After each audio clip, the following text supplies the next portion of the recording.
Well, hi again, everybody, and welcome to a bonus summer edition of Inside Furman Athletics. It's been a while, right? Since April, I think. But it is great to be with you. I am Dan Scott, for those of you who may have forgotten since mid-April.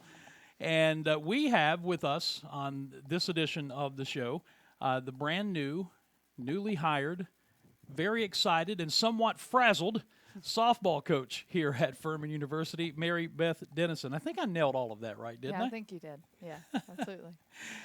So you got hired, what, how many weeks ago? Right at 3. Right at 3 weeks Yeah. ago. So everything's running smooth. There's no trouble. You're just running Yeah. at full speed, At right? full speed, absolutely. In 12 different directions. Yes. How has it been for you? Oh, you know what? It's been great. I've had great support from my husband and family, and from the administration, and even the current players have been awesome. I've spoken with everybody, and they've all asked how they can help. Some of them have called to let me know they're coming down prior to school starting, and anything they need, even if it's inventory stuff, they were willing to help me with. So I've been blessed with a great support system in this transition. You know, a lot of fans, I'm sure, probably don't think about all the little nuances that go into taking a new job and starting at school. It's not just I was working for this school one day and I'm working for this school the next day and it's full bore. I mean, you have to do things like, find a place to live. Right. Yeah. So we've done that, thankfully, and hopefully wrap up all the housing and moving next week. And in the midst of all of that, trying to get to know as much about this team and your current roster as you can, recruiting on the fly, Right. doing all of those things. But that's what you signed up for. So nobody's going to feel sorry for you, right? No, not at all. Not at all. And I'm excited for all of the chaos that there is. What was it about the Furman job that attracted you? Yeah, I think the academic piece, it was very important to me. I wanted to make sure that I went to an institution where people really pride themselves on the degree that they're receiving, and that I'm working with individuals who are very driven, and I can see that in the student athletes that I've been able to speak with. They are very driven individuals. Even the 7 incoming freshmen that I had dinner with a couple weeks ago, they're discussing how they want to be doctors or a PT and lawyer, and that's exciting. Yeah. It is, and you hope that somewhere in there's some balance of being a softball player too, right? Right, absolutely. So I think that the competitive piece, in the classroom, it can translate to the field as well, and that's something I'm also very excited about. I think that they've got a great group of individuals, and they're so eager to learn and to just improve, and I'm excited to help them. So you played collegiately at Georgia Southern? No, I played at Middle Georgia. Middle Georgia, yes, that's right. And I had a back injury and had to stop playing, unfortunately, so I transferred to Georgia Southern and was just a regular college kid. So technically you did graduate from Georgia Southern. Yes, I did graduate from Georgia Southern with 2 degrees. Yes. You played at Middle Georgia. Yes, that is correct.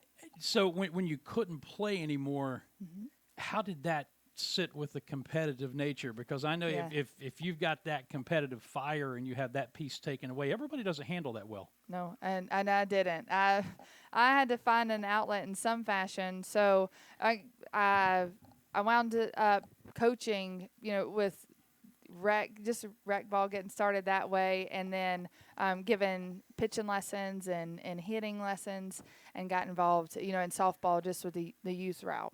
How long did it take before you had the serious coaching bug? Oh, it didn't take very long. Not at all. I had a couple of people approach me about, travel ball, like coaching travel ball, and then coaching with a couple of high school teams in the area. And I turned down a job at a golf course that's right outside of Savannah as an event coordinator there to pursue a high school coaching. So I said, if I go ahead and take something that's outside of softball or outside of coaching, I might not be able to get back into it at some point. So I was fresh out of college. I might as well go ahead and just do the coaching stuff. Whether that was the right route or not, I'll know later on down in life. Well, but I think it's probably worked out for you. Yes, yeah. You had the opportunity to kind of cut your teeth collegiately working for a legend Absolutely. at Michigan, right? Yeah. The winningest softball coach in collegiate history, Carol Right. Hutchins. What was that experience like? Oh, that was a wonderful experience. I had the opportunity to see how a great leader leads women, and not only that, she's a great communicator. So I got to learn, how you communicate with young people and the staff, and then all the support system that's around the staff to get the most out of what you're trying to accomplish here. And winning, ultimately is what you're really trying to accomplish. But it's also in the right way, and Hutch led a program in the right way.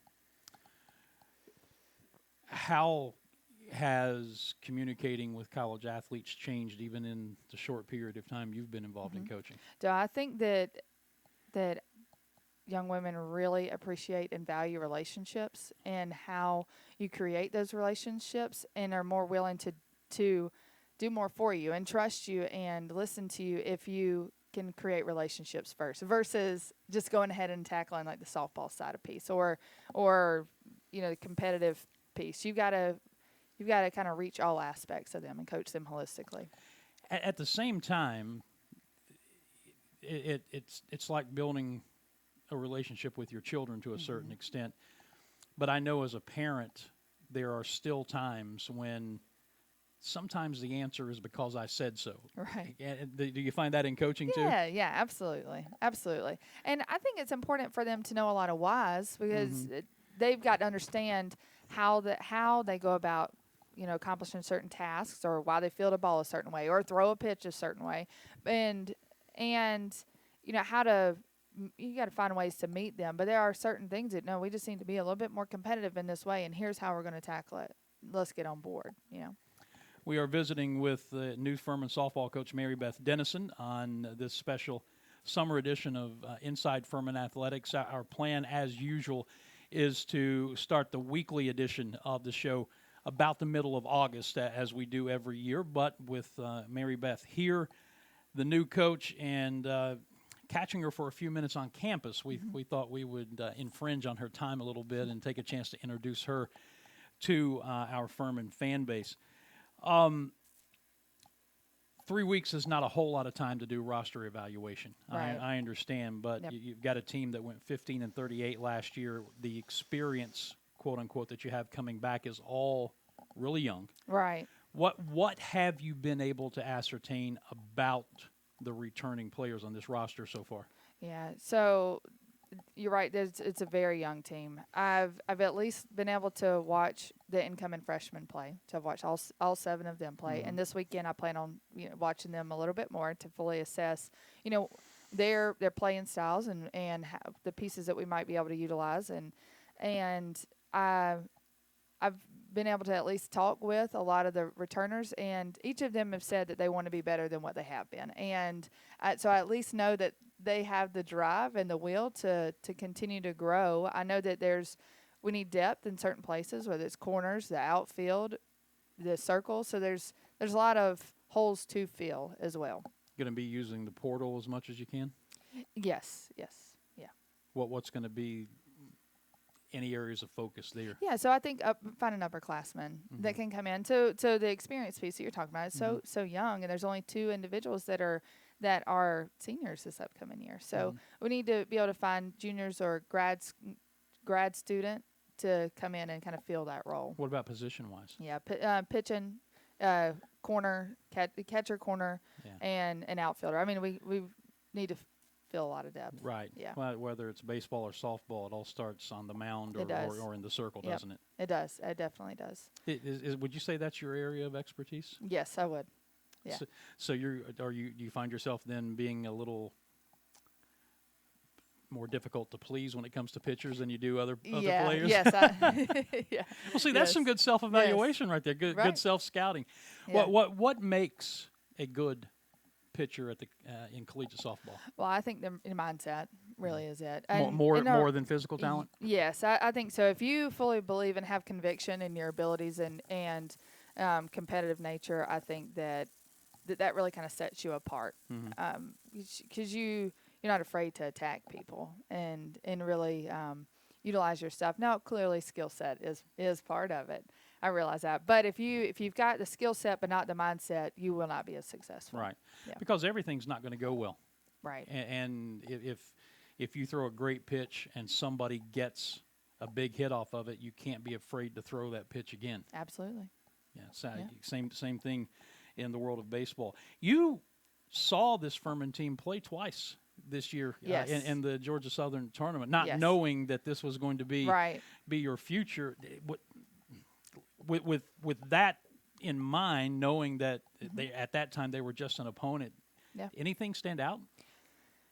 Yeah, I think that I could tell that there was a lot more in their tank that they maybe weren't giving or didn't have, and that excites me though, because that means that people are there. There's more that we can work with and be competitive with, and we can get there. How do you draw that out of young college athletes? I think the relationship piece is part of it. Really? I'm definitely a relationships first and people first individual. So I think being able to connect with them in a way to help set goals and standards for what expectations we want for the program moving forward, I think that's important. Has that part of it changed from even when you were a player? That relationship before? Yes, and that's not been that long ago. Right. I do think so. Now, the coaches I had growing up, the high school coach I had my junior and senior year, I think he was a relationships type person. Now, he was demanding and very difficult, but I think that it was rewarding to know that I played for somebody that cared just that much to make me better. But, yeah, I do think the relationship piece has changed, with more recent times. But I think there is a misnomer out there that you have to be one or the other. You have to be relationship or you have to be demanding, and you can be both. You can be both. You can. I mean, my favorite high school teacher, those many years ago, was the most demanding teacher that I had. She was the sweetest woman in the world, but she would fail you in a heartbeat if you didn't do what you were supposed to do, and she pushed you in every avenue that she thought was going to make you better, and you might not have appreciated it so much then, but looking back now, because Miss Glover actually cared, and you can't say that about a lot of people, unfortunately. Absolutely. Yeah. So how do you balance relationship versus being demanding? Yeah. I think part of that is setting the standard, and here's how we're going to attack it and meet it, and having a solid plan to be able to show the girls so that they fully understand what we're trying to accomplish. I think that's part of it. And do you find that sometimes they need to see evidence that it's working, see the fruits of that labor before they fully buy in? No, not necessarily. And I think maybe that's an individual, an individual thing. I've been blessed that I've worked with girls who really have accepted the challenge when I push them, especially the pitchers that I've worked with. Yeah. Mary Beth Dennison, new softball coach here at Furman, is our guest on this special edition of Inside Furman Athletics. So you've been an assistant coach. You've done that. If you want to look at it this way, that's good cop. Right. and now for the first time, you're bad cop. Have to be bad cop. Absolutely. What 3 weeks you haven't had a practice, you haven't coached a game. So really, I suppose it's unfair to ask this question, but I'm going to. What have you seen in 3 weeks, or what do you anticipate is going to be the biggest transition for you from assistant coach to head coach? So fulfilling a staff, now having to hire individuals, which Christina Burkhart will be one of our assistants, and she is just recently going through the onboarding process and been hired. So finding the pieces to round out the entire staff, I think that's a new challenge. Yes, I have assisted in hiring individuals at Georgia Southern, but now it's all on me to hire individuals. So I think that's part of it, making sure that we're bringing in the right people to support the goal in mind here. Yeah. And then all of the other stuff that you'll have to do dealing with administration and so there are new parts of it, but thankfully I had a lot of roles at Georgia Southern that Coach Perkins allowed me to take in, and I feel very prepared. Now, ask me this question in a year, and I'll be like, Right. Dan, Well, I'm not sure. And I will. I Yeah. will. Yeah. I promise you. Jordan Caskey tells me that you're going to have Emmy Buzzhart on your team Yes. as a graduate assistant. She will be a graduate assistant for us. What will that mean as far as helping the transition, having someone on your staff who is obviously very intimately familiar with the program? Yes. I think that it's great. So far, Emmy has been someone that I've leaned a lot on in the last 3 weeks, and she has been so receptive to me coming to the staff, and she's been helpful with, here's where, the equipment is. Here's who you need to talk to about this. These people have taken these classes, so you can connect the freshmen with them or transfer.